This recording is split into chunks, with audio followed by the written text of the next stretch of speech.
김성환의 시사야.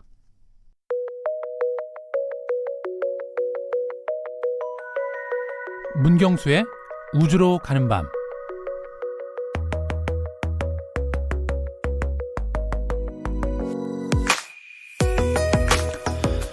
진흙 속에 붙인 진주라는 말 들어보셨죠? 한자 성어로 와룡봉추라고 쓰는데요. 누워있는 용과 봉황의 새끼라는 뜻으로 초야에 숨어있는 훌륭한 인재를 일컫습니다. 어두운 밤하늘에도 흙 속에 진주가 있습니다. 밤하늘의 별에 비유하자면 1년 내내 가장 빛나는 별, 바로 목성입니다. 목성은 태양계 행성 중에서 가장 큰 별입니다. 그만큼 인류의 관심도 남달랐습니다.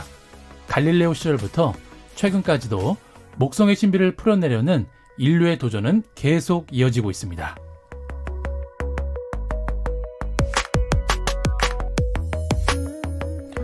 우주로 가는 밤, 8행성의 보금자리인 태양계 신비에 대해 알아보는 네 번째 시간입니다. 오늘은 목성으로 한번 떠나보도록 하겠습니다. 문경수 과학탐험가 나오셨습니다. 안녕하세요. 네, 안녕하세요. 밤하늘에서 가장 크게 빛나는 별이 목성이다. 네. 뭐 이론적으로는 알고 있는데 그쵸. 목성이 어디에서 가장 빛나는지 잘 모르는 경우가 많아요. 네, 사실 그 초저녁에는 그 금성이 제일 빛나기 때문에 네. 저게 목성인지 금성인지 헷갈리는데요. 네. 일단 금성은 뭐 시간이 좀 지날수록 아래로 가라앉기 때문에 밝게 빛나는 걸 볼 수가 없고요.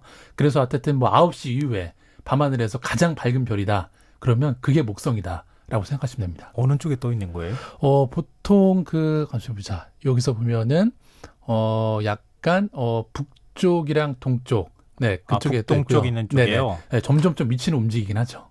예, 네. 물론 그렇죠. 네. 별도 이렇게 뜨고진다는 말 우리가 그렇죠. 표현하잖아요. 네. 그러면은 북동쪽 있는 하늘 중에서 이렇게 보다가 제일 반짝하는 별이 있으면 그게 목성이다. 목성일 가능성이 제일 높다. 네, 이런 맞습니다. 말씀이시군요. 그럼 목성에 대해서 기초 지식부터 우리가 한번 쌓아볼까요? 그렇죠. 우리가 목성 하면은 뭐 그냥 밝게 빛나는 별 정도로만 알고 있는데 네. 한마디로 목성을 정의하면 태양계의 큰형님이라고 볼 수가 있습니다. 그만큼 규모가 크다라는 건데요. 일단 태양계 행성 중에서 가장 크고 무겁고요. 네. 간단히 수치로만 말씀을 드리면은 반지름은 지구의 약 11배쯤 되고요. 그리고 부피는 지구의 1,300배가 넘습니다. 네, 그리고 질량은 지구의 약 300배 정도가 되는데요. 그런데 여기서 부피에 비해서 질량이 작은 이유는 네. 이 목성이 지구처럼 딱딱한 암석형 행성이 아니라 가스형 행성이기 때문입니다. 그럼에도 불구하고 이 목성의 질량은 다른 태양계 행성들의 모든 질량을 합친 것보다도 무겁습니다. 태양계 모든 행성을 다 합친 질량보다도 목성이 더 질량이 그렇죠. 무거워요? 네, 무겁고요. 일단 뭐 인터넷 같은 데 검색을 해보시면은 이 태양계의 그 크기를 비교해 놓은 그런 이제 그래픽들이 많이 나오는데, 네. 그거를 이제 구슬로서 비교를 해서 보면은 거의 뭐 지구가 콩이라면 네. 목성은 거의 커다란 수박 정도 크기라고 보시면 됩니다. 그래서 이제 그런 표현 쓰잖아요. 네. 태양이 되담한 별이다. 네. 그러니까 진짜 자칫했으면 태양이 될 뻔했던 별이다. 그렇죠. 네. 그렇게 표현을. 그럼 이제 목성이라고 하는 게 그러면은 네. 아주 오랜 고대 때부터 네. 많은 사람들이 주목했던 별이었을 것 같고. 그렇죠. 네. 그럼 자연스럽게 뭔가 신화를 만들어내게 되잖아요. 네, 뭐 여접시 목성에도 그 신화가 있는데요. 네. 일단 목성을 우리가 영어로 주피터라고 많이 부르는데, 잘 아시는 것처럼 주피터는 로마 신화의 최고의 신으로 불려지고요. 네. 그리스 신화에 비하면 제우스에 해당을 합니다. 네, 그리고 이제 유난히 밝고 큰 행성으로 이제 비춰지다 보니까 고대 메소포타미아에서는 신 마르덕이라는 이름을 얻었고요. 네. 그 이후에 나라나 뭐 국경을 떠나서 어떤 지역이든 간에 꼭 신의 이름으로 이 목성이 불리고 있는데요. 일단 그 그리스 신화에서는 이제 제우스가 많은 아내를 두고 있잖아요. 네. 그런 것처럼 목성도 많은 위성들을 거느리고 있습니다. 대표적인 그 갈릴레오 위성도 있지만 지금 이제 나사가 관측한 걸로 얘기를 해보면 70개 플러스 알파 정도의 위성들이 목성 주변을 공전을 하고 있습니다. 목성 주변에 70개 플러스 알파? 네. 위성이요? 네. 그러니까 아까 앞서 그럼 말씀드린 그 위성이 네. 지구만한 크기 아니에요, 혹시? 지구만한 크기도 있고요. 네. 그리고 훨씬 작은 것들도 있기 때문에 중위도에 밀려서 이제 뭐 우리가 대충 아는 것들은 크게 뭐 갈릴레오 위성이다. 그래서 4가지를 꼽는데 뭐 그거 말고도 70개 플러스 알파라니까 아직도 우리가 이제 그 관측에 의해서 발견될 것들이 많이 남아 있는 거죠. 그러면 태양계에서 분가해도 되는 거 아니에요? 그렇죠. 거의 뭐 그냥 작은 태양계라고 볼 수가 있죠. 목성 자체가. 네. 이게 지금 태양계에 있지 않아도 되는 행성이 지금 끼어가지고 있는 것 같은 그런 느낌도 드는데요. 네. 예, 목성은 지구형 행성이 아니라고 앞서도 말씀해 주셨잖아요. 네네. 딱딱한 지각이 없고 가스층으로 되어 있는 그렇죠. 네. 그 가스라는 게 어떻게 그렇게 같이 뭉쳐 있을 수 있지? 그런 생각을 하게 돼요. 네, 사실 그것도 뭐 그냥 커다란 전제를 보면은 뭐 분명 이유가 있을 것 같긴 한데요. 네. 근데 아직도 그 현대 과학으로도 그냥 막연하게 그냥 뭐 가스들이 뭉쳐 있는 뭐 구름 같은 행성이다라고 말을 하지만 정확히 왜 가스형 행성으로 만들어졌는지를 아직도 잘 발표하지 못했습니다. 그래서 일단 그 목성과 같이 이렇게 가스로 구성된 행성들을 목성형 행성이라고 부르는데요. 네. 그래서 이제 우리가 앞전에는 지구형 행성인 뭐 수성, 금성, 지구, 화성을 화성. 알아봤는데 네. 이 목성 이후에 있는 목성, 토성, 천왕성, 해양성까지는 전부 이렇게 가스형 행성들이라고 보시면 되고요. 그리고 아무래도 이 가스로 가득 찬 행성이다 보니까 이 가스형 행성들은 전부 날씨가 험악합니다. 그만큼 기류가 많이 움직임이 있다라는 거죠. 네. 그리고 이제 아무래도 가스 구조기 때문에 다른 행성들에는 탐사선들이 착륙을 할 수 있는데 얘는 지표가 없기 때문에 그러네요. 착륙을 할 수가 없습니다. 그럼 어떻게 네, 그래서 보통 가죠? 이런 가스형 행성들을 관측을 할 때는 네. 대부분 이렇게 뭐 공전 궤도를 돌면서 그렇게 이제 그 관측 장비로 그렇게 이제 관측을 하고 연구를 하신다면 보면 될 것 같고요. 네. 그리고 이제 우리가 보통 목성을 얘기를 할 때 그 목성 표면에 동그란 원반 모양의 그런 그 점들이 있는데 네. 그거를 일명 그 대작점이라고 부르거든요. 대작점요? 네, 대작점이라고 부르는데 예. 처음에는 과학자들이 이거를 지구에서만 관측을 할 때는 저기가 목성의 어떤 거대한 분지일 거다. 지구의 분지처럼 평평한 땅일 거라고 생각을 했는데 나중에 이제 관측을 해보니까 이게 분지가 아니고 거대한 소용돌이 구조였습니다. 소용돌이 가스층이 네, 그렇죠. 예. 네, 무려 시속 50km로 회전하는 그런 거대한 뭐 폭풍의 눈이라고 보셔도 되죠. 오. 근데 그 가스층 안으로 못 들어가는 건가요? 못 들어가지는 않고요. 아직까지는 이제 그 현대 과학에서 보낸 탐사선들은 궤도로 돌면서 많이 관측을 했는데요. 앞으로 미션 계획에는 실제로 이렇게 뭐 화성에 탐사선을 착륙시키는 것처럼 네. 이렇게 그 가스층에 들어가서 그 관측을 할 수 있도록 낙하선을 펼쳐서 어쨌든 진입을 하고 싶다. 뭐 그런 계획들을 가지고 있습니다. 아직까지 그 단계까지는 가진 않았고요. 가지 못했습니다. 네. 그러면 사람들한테 아까 이제 뭐 그 목성이 신화 속의 목성은 네. 어떤 모습인지 네. 주피터로 설명도 해주시고 그러셨는데 네, 고대 네. 때부터 그렇게 많은 사람들이 관심을 가졌으면 네. 당연히 인류가 어떤 우주에 대한 호기심을 가졌다고 하면 네. 목성에도 탐사선을 꼭 보내야지 이런 생각을 할 수밖에 없지 않았나 네, 싶거든요. 뭐 당연한 결과인데요. 일단은 그 목성은 뭐 정말 갈릴레오 시대 때부터 이렇게 망원경으로 관측했던 시절부터 뭐 최근에 탐사선 관측까지 아주 오랜 역사를 가지고 있습니다. 그런데 그 다른 행성과 좀 다른 점이 있는데요. 네. 보통 다른 행성들은 지구형 행성들은 일단 그 지표면에 착륙하는 지표 탐사선이 있고요. 또 궤도를 돌고 있는 이런 궤도 탐사선들로 크게 두 가지로 구분할 수가 있는데 네. 이 목성 같은 경우에는 일단 착륙을 하지 못하니까 네. 다른 행성으로 가기 위해서 지나가는 길에 예. 그 목성의 여러 가지 모습들을 관측하는 이런 탐사선의 형태가 있고요. 네. 뭐 예를 들면 그 태양계 탐사선이었던 뭐 보이저오나 네. 또 토동 탐사선이었던 뭐 카시니오 이런 것들이 이제 자기 목적 행성에 가는 길에 이 이제 목성의 여러 가지 부분들을 관측을 했고요. 그리고 이제 또 한 가지는 이제는 그 착륙을 할 수가 없으니까 궤도를 공전하면서 그렇게 목성의 여러 가지 그 과학적 사실들을 밝혀내는 탐사선들이 있는데 뭐 이후에 설명을 드리겠지만 뭐 갈릴레오 탐사선이나 주노 탐사선 같은 탐사선들이 이 목성 궤도를 공전하면서 그렇게 목성의 내부와 외부를 많이 관측을 했습니다. 그러면은 우리 지구의 위성처럼 그렇죠, 맞습니다. 지금 목성에도 그런 위성이 탐사선 역할을 하는 그런 그렇죠. 위성들이 지금도 계속 그 목성 주변을 돌고 있다는 얘기인가요? 네, 지금 뭐 그 목성 궤도점을 들고 있는 탐사선은 크게 이제 앞서 말씀드렸던 것처럼 95년도에 그 목성에 도착했던 갈릴레오 탐사선이 있는데요. 네. 요거는 수명을 다해서 지금 목성 대기로 진입을 해서 다 산화가 됐고요. 지금 가장 최근에 착륙한 게 2016년도에 네. 목성에 도착한 주노라는 탐사선이 있는데 지구의 주변을 돌고 있는 인공위성처럼 네. 이 궤도로 돌면서 계속 여러 가지 그 연구 결과들을 지구로 보내고 있습니다. 그러면은 이 탐사선이 볼 때 네, 그동안에 이제 자료들 많이 보냈지 않겠어요? 그렇죠. 네. 목성은 과연 어떤 행성인가? 네. 그 자료 보낸 걸로 보면은 어떤 행성으로 밝혀지고 있는 건가요? 네, 일단 그 순서대로 좀 그 정리를 해보면은 그 목성에 가장 먼저 도착했던 그 탐사선들이 1972년이랑 73년도에 발사했던 네. 파이오니어 10호랑 11호입니다. 네. 네, 그리고 이제 그 뒤를 이어서 77년도에 이 보이저 1, 2호가 지나가는 길에 목성을 그 관측을 했는데요. 일단 그 파이오니어 10호가 이 목성의 북극 상공을 지나가는 그 순간에 네. 그 여러 가지 사진을 찍어서 보내는데요. 일단 목성에도 지구처럼 양극지방에 얼음층이 있다라는 게 일부 관측이 됐고요. 아니 가스라면서요? 네, 가스긴 한데 네. 거기에도 일부 그렇게 얼음층이 존재한다라는 게 미세하게 있다라는 게 관측이 됐습니다. 일종의 우리 드라이 아이스 같은 뭐 그런 건가요? 뭐 그런 걸 수도 있고요. 네, 그리고 이제 또 한 가지는 그 목성에 아까 말씀드렸던 것처럼 여러 가지 위성들이 있다 보니까 네. 그 위성 중에 이오라는 위성이 있는데요. 네. 그 위성에는 엷은 대기가 있다라는 것도 관측이 됐고요.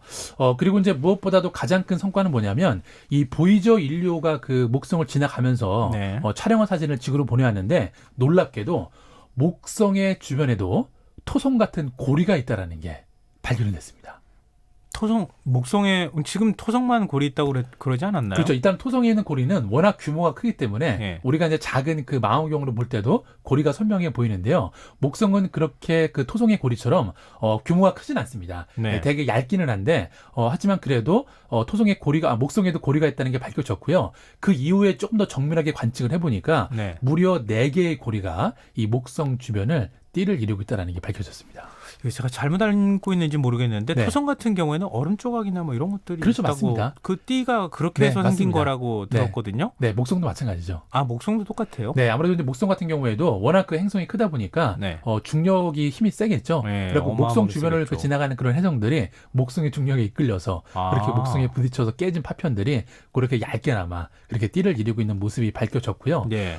그리고 이제 또 하나 그 놀라운 사실은 뭐였냐면 2호라는 그 위성에 아직도 활화산 활동이 벌어지고 있다는 게 관측이 돼서 또 많은 과학자들이 관심을 받았습니다. 아니 무슨 지구형 행성도 아닌데 네. 있을 건 다 있는데요? 그렇죠. 화산까지. 아직도 그러니까요. 태양계에 있는 행성 중에서 유일하게 화산 활동이 벌어지면서 아직도 분출이 되는 모습이 관측되는 게 바로 이 2호라는 위성입니다. 아, 그렇군요. 네. 그러면은 우리는 사실은 외계인이나 네. 누군가 어떤 생명체에 대한 관심이 굉장히 많잖아요. 네네네. 그러니까 목성보다는 목성이 위성 쪽에 우리는 훨씬 더 관심을 많이 갖지 않을까 싶거든요. 네, 일단은 맞습니다. 그 아까도 이제 목성에 정말 70개 플러스 알파의 위성들이 있다고 네. 하기 때문에 일명 목성을 작은 태양계라고도 불리는데요.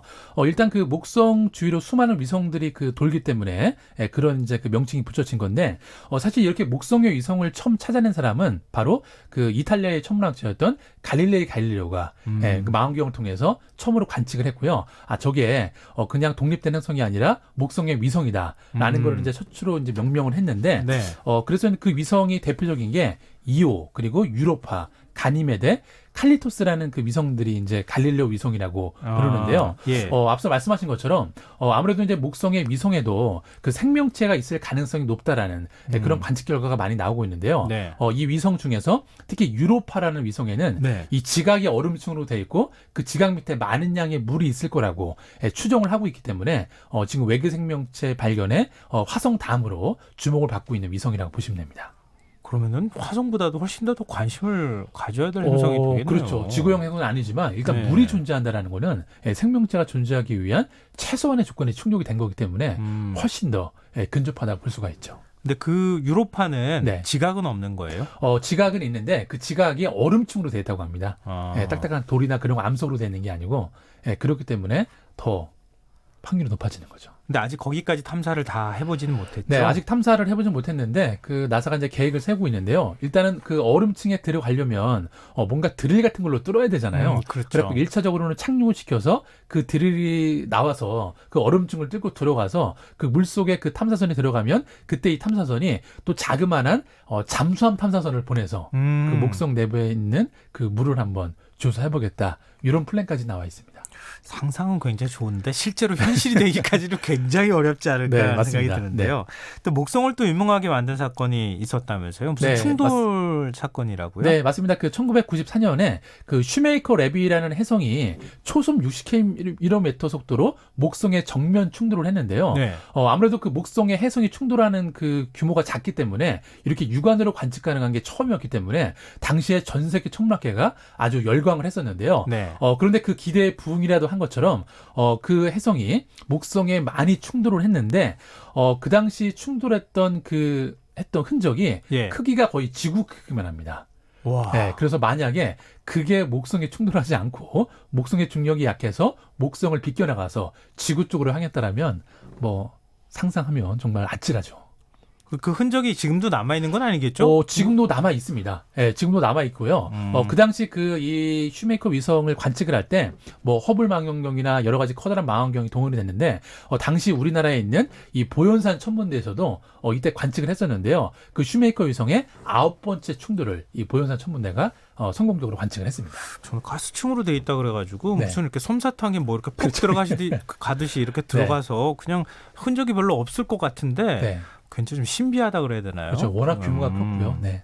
근데 지금 우주 영화에는 화성이나 이런 게 많이 등장하는데 목성이 혹시 등장하는 영화가 있어요? 네, 일단 목성 같은 경우에는 그 엄청난 중력 때문에 그 타임워프, 뭐 시간 이동이라든지 뭔가 현실과 미래가 막 교차하는 그런 어떤 시나리오를 쓸 때 항상 목성이 이제 등장을 하게 되는데요. 무엇보다 이제 우리 대중들한테 가장 알려진 거는 그 2001년 스페이스 오디세이라는 영화에서 네. 목성이 비중 있게 다뤄졌고요. 최근에도 또 그 유럽에서 영화가 하나 나왔는데 일명 그 유로파 리포트라는 그 다큐멘터리 영화가 나왔는데 그거는 뭐 거의 목성을 배경으로 영화가 진행이 되고 있습니다. 그러면은 목성에 대해서 궁금하신 분들은 네. 지금 그 영화라든가 다큐멘터리를 찾아보시면 되겠다. 네. 목성에는 어울릴 만한 곡이 뭔지 궁금하거든요. 네, 그 오늘 제가 가지고 온 노래는 그 가수 적재 씨가 부른 별 보러 가자라는 노래인데요. 특별히 이 버전이 여러 개가 있는데 네. 그 중에서 박보검 씨 버전으로 한번 들어보겠습니다. 문경수 과학탐험가가 박보검 씨하고 좀 비슷하게 생기셔가지고. 그럴 리가요. 네. 네. 네. 네. 음양 오양에서 비롯된 목요일의 한자 명칭은 목성에서 유래한 것입니다. 오늘이 목요일인 거 아시죠? 지금까지 우주로 가는 밤 문경수 과학탐험가와 함께했습니다. 고맙습니다. 네, 감사합니다. 네. 오늘 모바일 상품권 당첨자는 홈페이지 공지사항에서 확인하실 수 있습니다. 끝곡 박보검의 별 보러 가자 들으시고요. 전 내일 다시 찾아뵙겠습니다. 지금까지 시사평론가 김성환이었습니다. 고맙습니다. 찬 바람이 조금씩 불어오면 밤 하늘이 반짝이더라. 긴 하루를 보내고 집에 들어가는 길에 네 생각이 문득 나더라. 어디야 지금 뭐해? 나랑 별 보러 가지 않을래? 너희 집 앞으로 잠깐 나올래? 가볍게 겉옷 하나 걸치고서